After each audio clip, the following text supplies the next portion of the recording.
Siapa yang tidak mengenal Gajah Mada, patih terkenal dari kerajaan Majapahit? Gajah Mada dikenal juga dengan nama Jirnodara, adalah seorang panglima perang dan mapatih atau perdana menteri yang sangat berpengaruh di Nusantara pada zaman kerajaan Majapahit.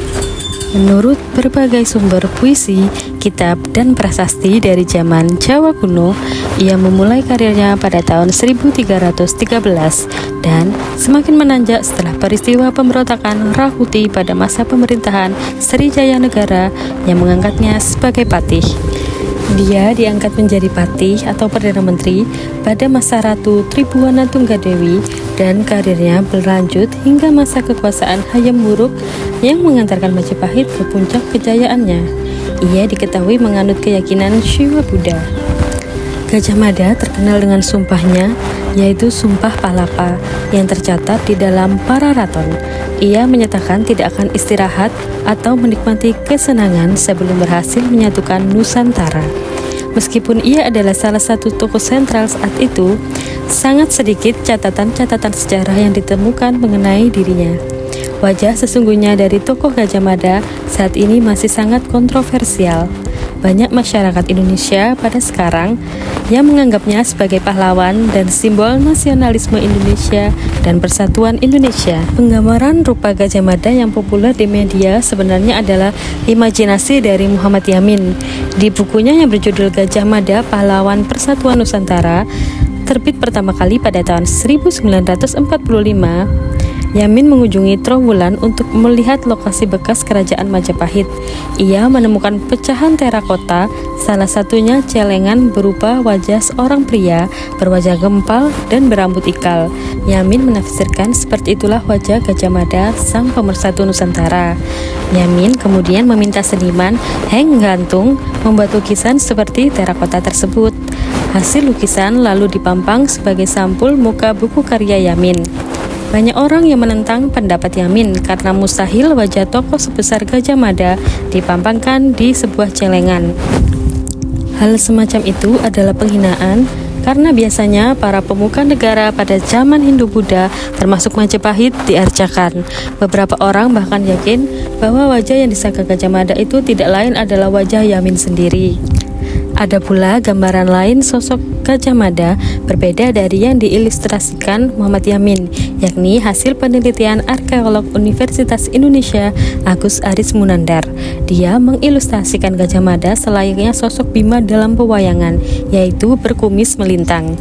Dalam media populer, Gajah Mada kebanyakan ditampilkan bertelanjang dada, memakai kain sarung, dan menggunakan senjata berupa keris. Seorang patih Sunda menerangkan, seperti yang tertulis dalam Kidung Sundayana, bahwa Gajah Mada mengenakan kerambalangan atau lapis logam di depan dada atau di breastplate, berhias timbul dari emas, bersenjata tombak berlapis emas, dan perisai penuh dengan hiasan dari intan berlian. Menurut Munandar, pada awalnya Gajah Mada diarcakan sebagai tokoh Brajanata dalam cerita Panji dan sebagai Bima dalam cerita Mahabharata pada masa kemudian.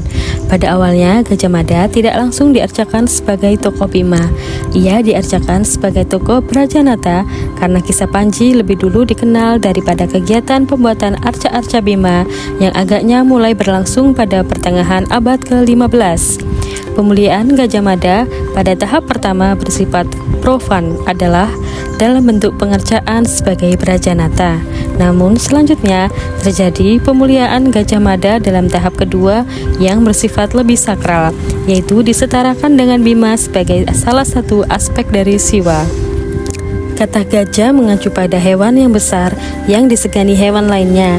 Dalam mitologi Hindu dipercaya sebagai wahana atau hewan tunggangan dari Dewa Indra. Gajah juga dihubungkan dengan Ganesha, dewa berkepala gajah berbadan manusia, putra Siwa dan Parwati. Adapun kata Mada dalam bahasa Jawa kuno artinya mabuk. Bisa dibayangkan jika seekor gajah sedang mabuk, ia akan berjalan seenaknya, beringas, menerabas segala rintangan. Maka apabila dihubungkan dengan tokoh Gajah Mada, nama itu dapat ditafsirkan dalam dua sifat, yakni pertama, ia menganggap dirinya sebagai wahana raja, pelaksana perintah-perintah raja, sebagaimana Gajah Airawata menjadi wahana Dewa Indra. Yang kedua, ia adalah orang yang seakan-akan mabuk dan beringas apabila menghadapi berbagai rintangan yang akan menghambat kemajuan kerajaan. Sungguh merupakan pilihan nama yang tepat dan agaknya nama itu telah dipikirkan masak-masak maknanya sebelum dipakai untuk nama dirinya. Sebagai Mahamantri terkemuka, Gajah Mada dapat mengeluarkan prasastinya sendiri dan berhak memberi titah membangun bangunan suci atau katya untuk tokoh yang sudah meninggal. Menurut arkeolog Universitas Indonesia Agus Aris Munandar, agaknya Gajah Mada memiliki alasan khusus mengapa memilih membangunkan katya bagi Kartanegara daripada tokoh-tokoh pendahulu lainnya. Padahal selama era Majapahit yang dipandang penting tentunya Raden Wijaya sebagai pendiri kerajaan Majapahit, kemungkinan besar bangunan suci yang didirikan atas perintah Gajah Mada adalah Candi Singasari di Malang. Menurut Agus, berdasarkan data prasasti, karya sastra, dan tinggalan arkeologis, ada dua alasan mengapa Gajah Mada mau memuliakan Kartanegara hingga mendirikan candi baginya. Pertama, Gajah Mada mencari legitimasi untuk membuktikan Sumpah Palapa. Dia berupaya keras agar wilayah Nusantara mengakui kejayaan Majapahit. Kartanegara adalah raja yang memiliki wawasan politik luas dengan wawasan Dwipantara Mandala. Dia memperhatikan daerah-daerah di lain Pulau Jawa. Dengan demikian, Gajah Mada seakan meneruskan politik hingga seluruh Dwipantara atau Nusantara yang awalnya telah dirilis oleh Kartanegara.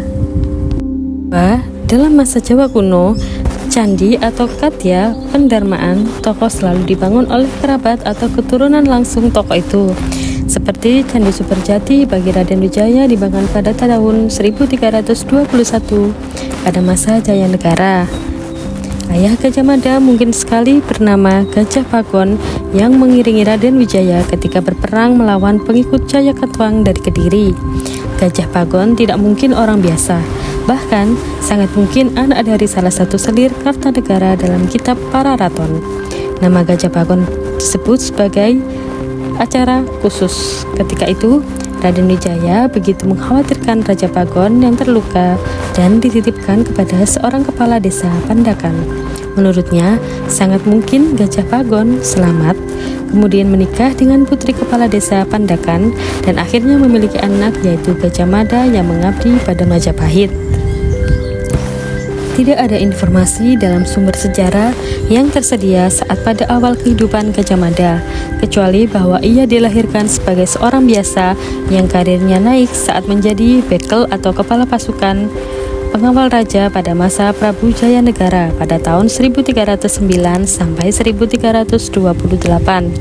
Terdapat sumber yang mengatakan bahwa Gajah Mada bernama lahir Mada, sedangkan nama Gajah Mada kemungkinan merupakan nama sejak menjabat sebagai patih.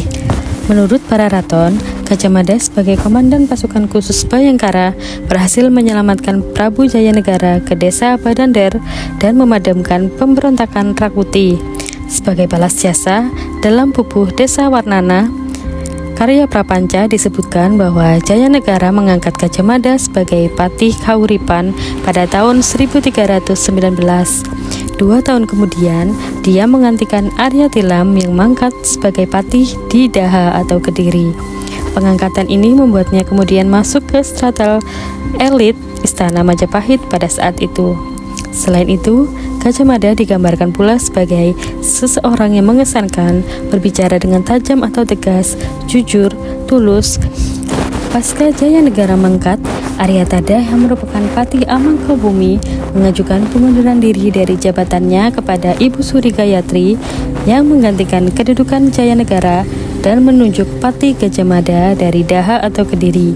Gajah Mada sebagai patih Daha sendiri tak langsung menyetujuinya, tetapi ia ingin membuat jasa terlebih dahulu pada Majapahit dengan menaklukkan Keta dan Sadeng yang saat itu sedang memberontak. Ketika pengangkatannya sebagai patih Amangkubumi pada tahun 1258 Saka atau 1334 Masehi, Gajah Mada mengucapkan Sumpah Palapa yang berisi bahwa ia tidak akan amuk di Palapa sebelum berhasil menaklukkan Nusantara, sebagaimana tercatat dalam kitab Pararaton dalam teks Jawa Pertengahan yang berbunyi sebagai berikut. Sirah Gajah Mada Patih Amangkubumi Tan Ayun Amuktiapalapa. Sirah Gajah Mada lamun huwus kalah Nusantara isun Amukti Palapa.